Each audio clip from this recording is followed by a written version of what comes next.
सजा उसका पोता भी खाता था। तो द्वापर युग ने भी अपनी बात रखी कि भाई तेरा क्या प्रमाण है? बोला मेरा प्रत्यक्ष प्रमाण है। बोले कैसा प्रत्यक्ष प्रमाण है, मुझे भी दिखा दे।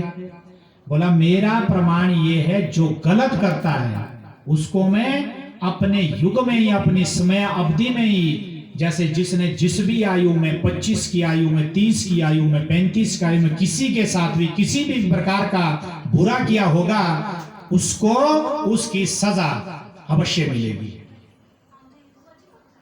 भक्त वृंद से मेरा निवेदन रहेगा कि कथा को ध्यान पूर्वक सुने, तभी जो श्रीमद् भागवत महापुराण की जो कथा का एक प्राकट्य होता है तो उसमें एक आनंद आता है। शोर ना करे बीच में। तो कलयुग ने द्वापर युग को कहा कि मैं तुम्हें दिखा रहा हूं पूर्ण रूप से।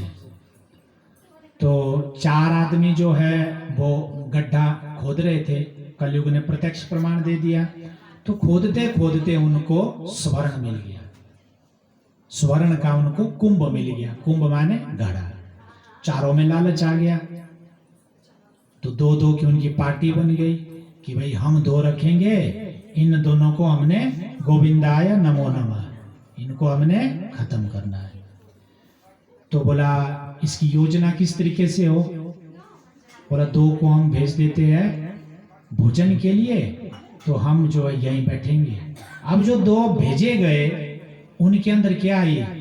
बोला हम जो रोटी में जहर मिला के ले जाएंगे, तो वो जो 2 बैठे हैं उनका भी गोविंदाय नमो नमः।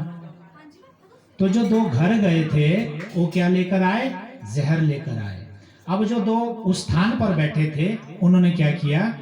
उन्होंने जो गड्ढा था बहुत ऊंची उसकी खुदाई करी, खुद ऊपर जैसे बैठ गए। बोले जैसे वो निचले रास्ते से आएंगे हम ऊपर से उनको बड़े बड़े पत्थर फेंकेंगे। अब जो भोजन ले वाले आए थे वो तो आ गए, ऊपर वालों ने उनको पत्थर फेंक दिया। जिन्होंने पहले विष की जो योजना बनाई थी वो तो उनका हो गया कल्याण। अब उन दोनों ने क्या किया?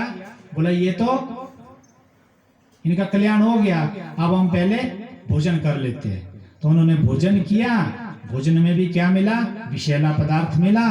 और वो दोनों भी वहीं, और पहले वाले भी वहीं, स्वर्ण का घड़ा भी वहीं।